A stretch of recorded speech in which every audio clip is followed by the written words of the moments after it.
Oke, dan ini sudah jadi cara pemasangan jerat burung puyuh.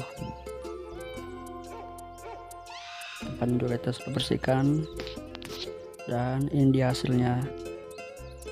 Saya menggunakan umpan kelapa sawit yang saya sudah iris-iris,